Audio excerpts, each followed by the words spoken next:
Hi viewers, welcome to our channel. ప్రస్తుతం మనతో పాటు టీడీపీ స్పోక్స్ పర్సన్ సూర్యదేవ లత గారు ఉన్నారు. వారితో ఒకసారి మాట్లాడదాం. మేడం నమస్కారం. మేడం నమస్తే. మేడం, సజ్జల రామకృష్ణారెడ్డి గారు ఒక ప్రభుత్వ సలహాదారి పదవిలో ఉండి ప్రతిపక్షాలపైన విమర్శలు చేస్తున్నారు, రాజకీయాలు మాట్లాడుతున్నారు, మీడియా మీటింగ్స్ ఇవన్నీ పెడుతున్నారని చెప్పేసి ఈసీ అయితే సీరియస్ అయిపోయింది.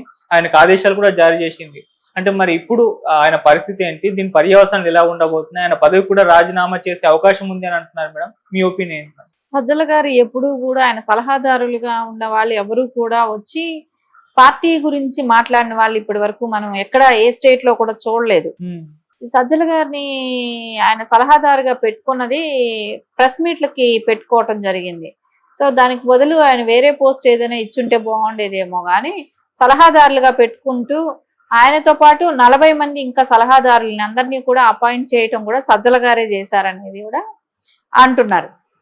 ఇప్పుడు సలహాదారుల పని ఏంటి, ఎక్కడి వరకు వాళ్ళ లిమిట్స్ అవన్నీ తెలియకనే ఆయన సలహాదారులు అయ్యారా? సో ఎలక్షన్ కోడ్ వచ్చింది, కొన్ని పరిమితులు ఉంటాయి, దానికి అనుగుణంగా నడుచుకోవాలనేదైనా ఆయనకి తెలియాల్సిన అవసరం ఉంది. సో ప్రతిదానికి ప్రెస్ మీట్లు ఈయనే పెడుతుంటారు, ప్రతిదానికి కౌంటర్. పొలిటికల్గా అపోజిషన్ పార్టీ వాళ్ళని మాట్లాడడం, తిట్టడం అవన్నీ ఈయన చేయటమే కానివ్వండి, ప్రెస్ మీట్లు పెట్టడమే కానివ్వండి, ఇవన్నీ కూడా ఎప్పుడు చేస్తుంటారు. కాబట్టి ఈసీ దీనికోసమే కొంచెం స్ట్రాంగ్ గా నిర్ణయం తీసుకోవటం జరిగింది. ఆయన మాట్లాడకూడదని ఒక ఆంక్షల్లో అయితే పెట్టారు. ఒకవేళ ఆయన మాట్లాడాల్సి వస్తే రాజీనామా చేస్తాడా, సో లేకుంటే సైలెంట్ గా ఈ పోస్ట్ లో ఉందామని ఏమైనా ఆగిపోతాడా అనేది కూడా వెయిట్ అండ్ సీ అన్నట్టే వెయిట్ చేయాల్సి వస్తుంది. కానీ ఆయన అవకాశం దేనికోసం ఇచ్చాడంటే జగన్మోహన్ రెడ్డి మాట్లాడటం కోసమే. కాబట్టి తప్పకుండా రాజీనామా చేసే అవకాశం అయితే కనపడుతుంది. ఎందుకంటే తర్వాత దాంట్లో అలాగే కొనసాగటానికైనా రేపు పొద్దున తెలుగుదేశం పార్టీ వస్తుంది.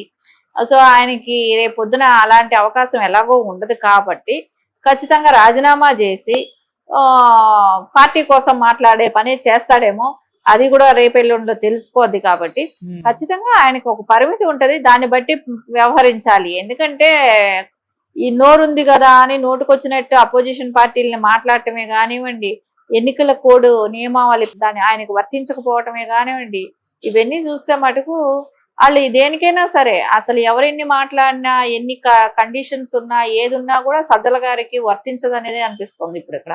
ఓకే మేడం, ఎక్కువగా జగన్మోహన్ రెడ్డి గారు మీడియా మీటింగ్స్ పెట్టడం ఎప్పుడు మనం చూడలేదు.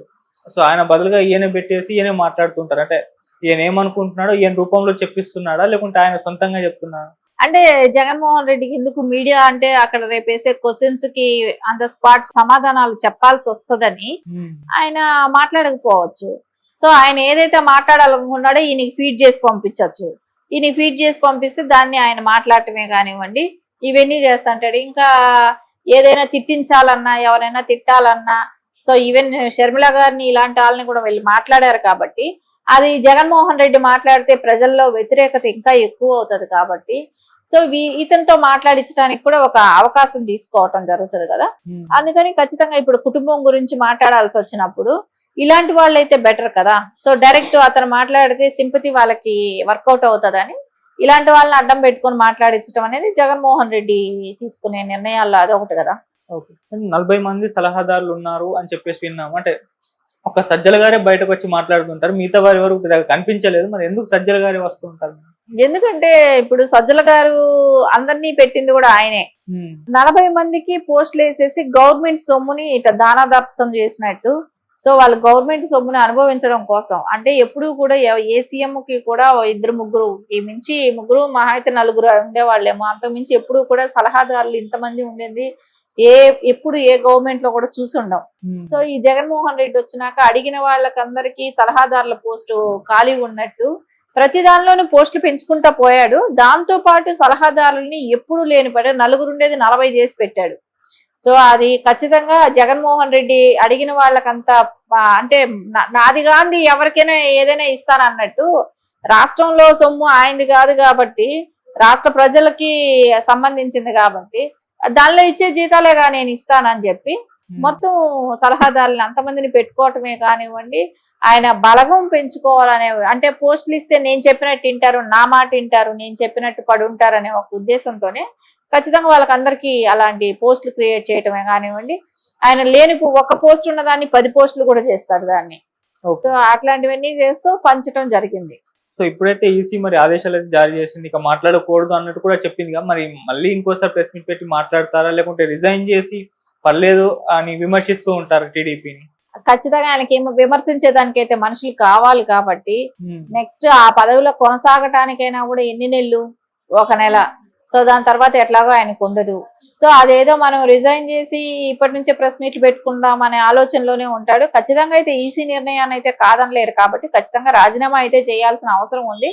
ఇంకొకసారి ఇలాంటివి లేకుంటే కామ్ గా అయినా ఉండాలి, మీడియా ముందుకు రావాల్సిన అవసరం లేదు.